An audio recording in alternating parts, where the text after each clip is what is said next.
one saying "Jayo" and Yes, encouraging yes. you. Uh-huh. And I always thought, these people must be like getting some kind of pay or benefit to do that. But I found out yesterday, no, people go for free. Uh-huh. They go and cheer it on. I was really impressed by that. Uh-huh. Uh-huh. It's very encouraging as a runner, especially when you're halfway through and you're like, oh, I still got halfway to go. Uh-huh. Very encouraging. So Right, anyway, right. kudos to the people of Wuhan for doing that. That's awesome. Yeah, Really yeah. makes a difference to a runner. Well, that's definitely make a difference for runners, including you and including a special guest we will talk about later. Okay. All right. Another something special treat for the event is that the breakfast run, as you just had a bowl of a delicious hot and dry noodles, that'll be a treat for runners as well. So we developed this breakfast run. So after race, a runner can grab a breakfast, those local specialty, uh, not only just rogamian, but also rice wine and yeah, at some stores. So this special arrangement is for people from outside Wuhan or Hubei to have a taste of what it's like to have a guojiao, having breakfast in Yes, Wuhan. Yeah. yes. It's very nice at the end of the race when you finish. They you are given a bag of treats and gifts, but it includes quite a bit of food. But also then at the finish venue, like you said, there's many of the restaurants, and you can have Wuhan local food. It's Right, very right. nice. Yeah. So on top of that, we also issue 10 million yuan of sports vouchers. So if you go to the International Conference and Exhibition Center in Yes. Hankou, there you can have all kinds of fun games to experiment with, and also, yeah, I think very good sports gear at half price.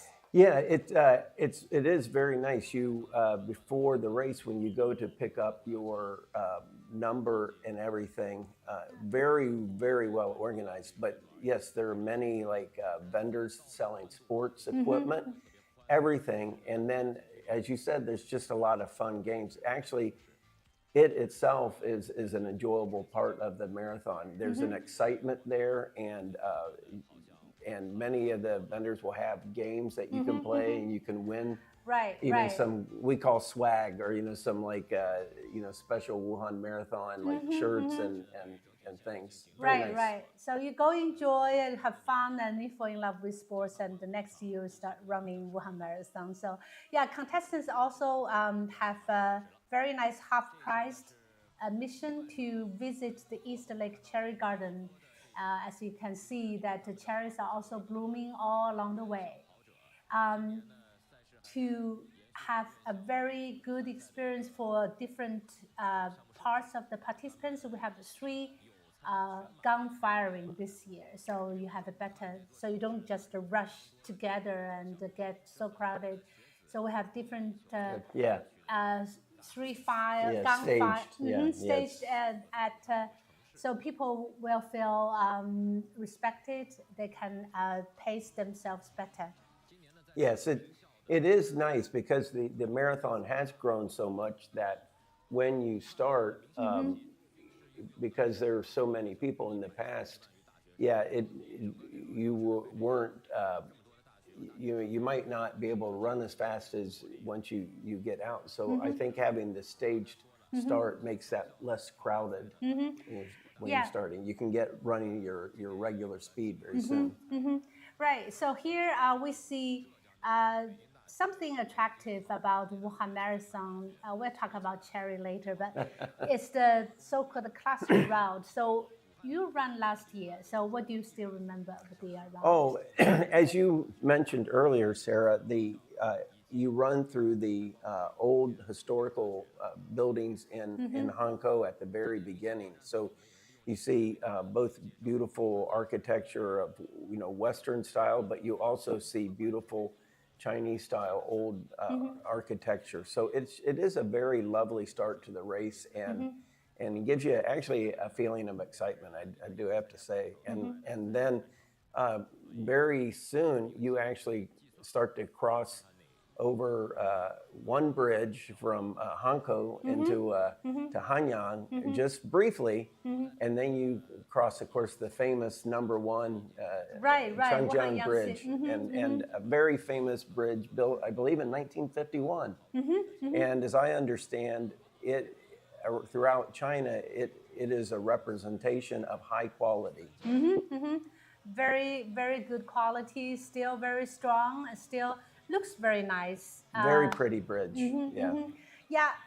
In fact, it's interesting, even though it's a race, many runners will stop and just take selfie photos there, maybe taking 5 or 10 minutes just at the bridge because it's such a beautiful view of the city. Right. They come to enjoy the view. That's the spot you see. Two rivers conversion. Yes, Yangtze and Han the River, confluence of the and rivers, also yes. the three towns joined together. So Yes. back to the classic route. So you mentioned the historical building and everything. Actually, we have a special term for it. We say in Chinese, 一城两江三镇四桥五湖.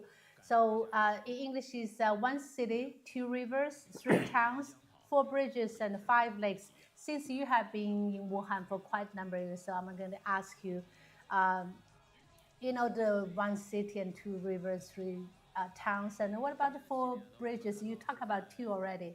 The Han Shui River bridge, Yeah. and I have the Yangtze River bridge. What about the other two? Well, the number 2 bridge, I remember when just the original Yangtze River bridge, and then the number 2 bridge was the only way to go over to Wuchang if another part of the city of Wuhan. Those used to be the only 2 ways to go. And then I believe it was in 2006 they built the first tunnel underneath. So now there's I don't know how many, like 7 bridges now crossing or something like that. Oh, we have actually more than that. More than 7. Yeah, more than 7. And 2 tunnels, I think. Yeah. Yeah, 2 tunnels. Yes. You're right. So here 4 bridges. We talk about Qingchuan Qiao, Okay. Qingchuan Bridge, the one right after Hankou, and we have Yangtze River Bridge, Shahu Bridge, and also Shuanghu Bridge, and 5 lakes, namely Moon, Yuehu, so Moon Lake, and Lianhua Lotus Lake, and Shahu, and Shuiguhu, and of course last is East Lake. And talking about East Lake, we have this. So finally, after 8-year construction, the whole ring of 105-kilometer East Lake Greenway is complete. Especially the last phase, so-called third phase, about 3.45 kilometers long greenway, which fulfills the ring, is called the Shuxiang, the fragrance of books. And guess why it's named as Shuxiang?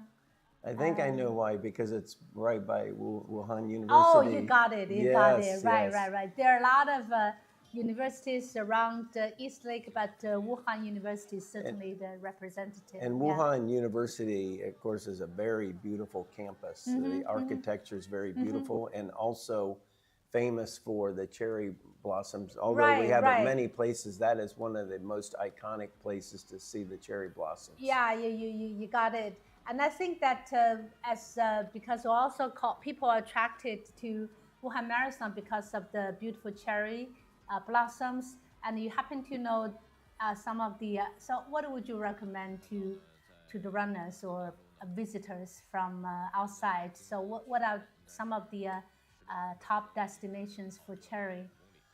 Well, of course, Wuhan University itself is one of the most iconic and favorite places. But maybe not as famous, but also very beautiful, is in Hanyang itself, on the riverfront, very close to the Holiday Inn Riverside. There's a very beautiful walk with cherry blossoms. Yes, and you got the beautiful Wuhan Yangtze bridges as the background. Exactly, it is a perfect place to go Yellow take Crane pictures. Tower. Yes. Yeah, and so East Lake East Cherry Lake Garden and the Hanyang Riverside. Yeah, that's three. What about some other places like I don't know whether you have been to Dijiao Park, and let's see. I have here a list of the places. Optics Valley. Yes. That area, they also have, so as long as you bunch of beautiful universities, and then you will see cherries. I think that this year they also developed so-called 口袋公园, the pocket parks. All right, so here on the screen we see the name of the elite runners joining us. So let's see.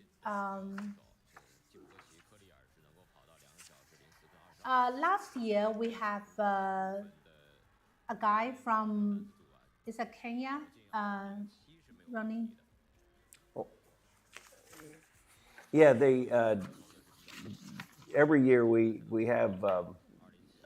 Every year I've been involved, there's always been elite runners. Of course, the only time I see them is right before the race because I'm far behind them. Right. So that makes sense. So I think all right, I got the names. The names already. So okay, so back to 2024, we have John. Yeah, John Mariri. Yeah, from Kenya. So he broke the record. So he set up the new record for Wuhan Marathon. So from Kenya, 2 hours, not 2 minutes, 2 hours, 9 minutes, 13 seconds. So so right after him, we have another guy from Ethiopia. Yes. So with 2 hours, 9 minutes, 22 seconds. And then we have another guy, Asnik Dobre, from Ethiopia as well. So also within 2 hours and 9 minutes, 26 seconds. And then we have a string of Kenya athletes. Also, I think 1, 2, 3, 4, 5 within 2 hours and 9 minutes. And then we have a Chinese named Yang Dinghong. So he has this record, very impressive already. So 2 hours, 12 minutes, 6 seconds. You know, Sarah, all of the runners you have mentioned finished the marathon before I even am halfway through the marathon. Right. So thank you for pointing out that. So they're professional runners. Yes, and these people are very impressive. They train well, and you know it is very difficult. I even think it's almost like sprinting. That is what they do. The speed they go is incredible for such long distance, 42 kilometers of just running full out. Right. So very glad that we have another Chinese man, Zhao. Okay, he has the record of 2 hours. Yeah, Zhao Guochun. Okay, so he has the record of 2 hours, 23 minutes, and 43 seconds. So that's very impressive. Yeah. So, and in terms of women, we have this lady from Ethiopia. So 2 hours